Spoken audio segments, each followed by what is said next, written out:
दूसरे संगठनों के प्रतिनिधि और मातृशक्ति देवियों, सबसे पहले तो मैं उच्चारण की पावन और पवित्र भूमि पर पहुंचने पर आपका स्वागत करता हूं, अभिनंदन करता हूं।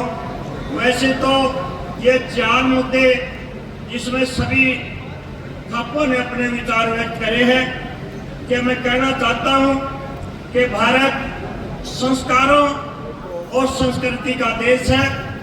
जब तक ये संस्कार इस देश में जिंदा रहेंगे तभी तक इस देश की जड़ें मजबूत रहेगी।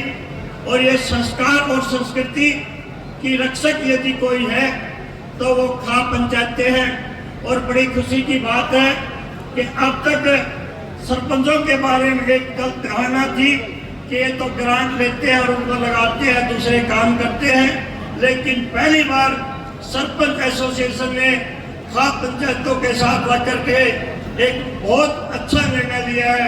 हमें बहुत जल्दी इसकी अपेक्षा भी है कि आने वाले समय में प्रत्येक गांव और प्रत्येक खाप में ये खाप पंचायतों के साथ सरपंच भाई मिलकर के एक जन जागृति अभियान छेड़ेंगे।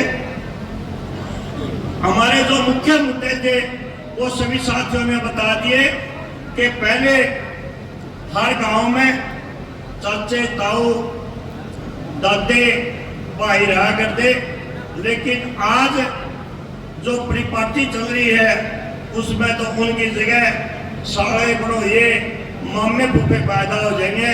इस करके हमारी सरकार से ये मांग है कि गांव, गोद और गवांड में शादी पर बिल्कुल प्रतिबंध लगाया जाए। और एक विषय है लव मैरिज, और ये गलत धारणा फैला रखी है कि खाप पंचायतें लव मैरिज का विरोध करती है। ये बिल्कुल गलत है। खाप पंचायतें लव मैरिज का तो विरोध नहीं करती, लेकिन खाप पंचायतें ये कहती है कि लव मैरिज में माता पिता की सहमति जरूरी होनी चाहिए। सभी इस बात के साक्षी हैं और मानते हैं कि कोई भी माँ बाप कभी भी अपने बच्चों का बुरा नहीं कर सकता, इसलिए माँ बाप की सहमति बहुत जरूरी है। तीसरी, एक नई बीमारी पैदा होगी, लिव रिलेशन, शादी किसी से, बच्चे किसी के, एक बार हो जाए फिर पता नहीं वो 3 बच्चा की माँ हो जाए, फिर चौथा क्या बिक जाए।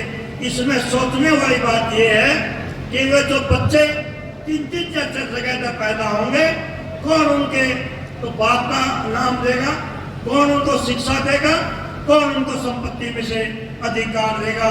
इसलिए सरपंच एसोसिएशन और खाप पंचायतों की ये मांग है कि लिव रिलेशन का तो बहुत सख्ती से प्रतिबंध लगाया जाए। चौथी मांग, एक नई बीमारी पैदा होगी जिसकी हमारे बुजुर्ग तो शब्द नहीं सुना था, समलैंगिकता। जो काम जो अप्राकृतिक करते पशु भी नहीं करते वो आज का इंसान करने लग गया। यानी आदमी आदमी का ब्याह कर रहा है, औरत औरत का ब्याह कर रहा है। बिल्कुल ये समाज कहा जाएगा। हमारी सरकार से यही मांग है कि इस पर बहुत सख्त कानून लागू करके इस किस्म के कृत्य करने वालों को तो फांसी की सजा होनी चाहिए। इन्हीं मुद्दों को लेकर के हमने ये फैसला किया है। और लड़की की जो उम्र इस वक्त है, हमारी ये मांग है कि वही रहनी चाहिए जो सरकार की मंशा है कि लड़की की उम्र बढ़ा करके 21 साल कर जाए। हम बिल्कुल इसके खिलाफ हैं। बड़ी विडंबना की बात है कि लिव रिलेशन में तो 15 साल की बच्ची भी रह सकती है, लेकिन शादी 21 से पहले नहीं कर सकती। 21 से पहले तो कई बच्चों की मां बन जाती है जब कोर्ट और सरकार उनको इजाजत देती है।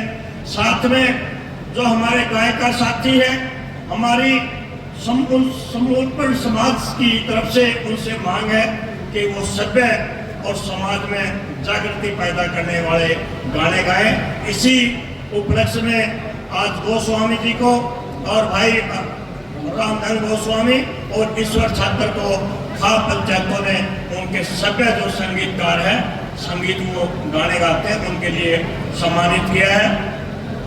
तो इन मुद्दों को लेकर के हमारी खाप पंचायतों ने केंद्र सरकार और राज्य सरकारों से मिलकर के काम किया है।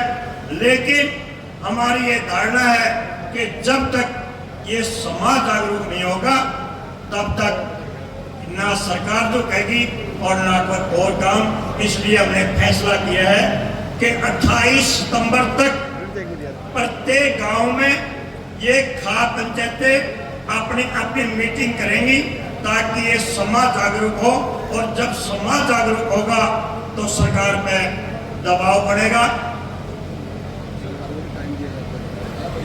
ये सरोखा पंचायत 28 सितंबर तक का सरकार को समय देती है।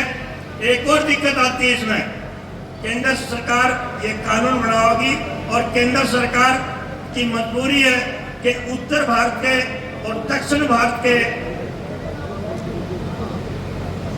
जो रीति रिवाज है वो भिन्न है।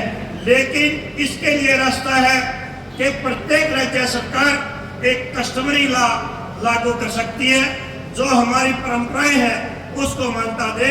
इसलिए हम उत्तर भारत की सभी सरकारों से मांग करते हैं कि अपनी अपनी विधानसभाओं का सत्र बुला करके एक कस्टमरी लॉ बनाया जाए। हम राज्य सरकार से अनुरोध भी करते हैं और अल्टीमेटम देते हैं कि 27 सितंबर तक राज्य सरकार विधानसभा में एक कस्टमरी लॉ लेकर करके आए। यदि इस वक्त तक सरकार कोई ठोस कदम नहीं उठाती तो शहीद आजम भगत सिंह की जो जयंती है 28 सितंबर, वहां एक खास सम्मेलन होगा, समीक्षा बैठक होगी सोनीपत में। तो उसमें समीक्षा बैठक में प्रत्येक खाप अपनी समीक्षा रिपोर्ट भी देगी कि हमने कितना कार्य किया, और तब तक हम जनमत द्वारा अपने अपने प्रतिनिधियों पर दबाव बनाएंगे कि आप एक कश्मीरी लॉ बनाने का दबाव अपने पार्टियों पर बनाएं। तो 28 सितंबर 2025 को सोनीपत में सरोखा पंचायतों की सरपंच एसोसिएशन की एक समीक्षा बैठक होगी, और तब तक भी यदि सरकार नहीं देती तो उसी दिन एक बहुत बड़ा ऐलान किया जाएगा कि 23 दिसंबर को तो यही है कि 28 सितंबर शहीद आजम भगत सिंह की जयंती पर सोनीपत में एक महापंचायत होगी और उसमें आगे रणनीति घोषित की जाएगी। आप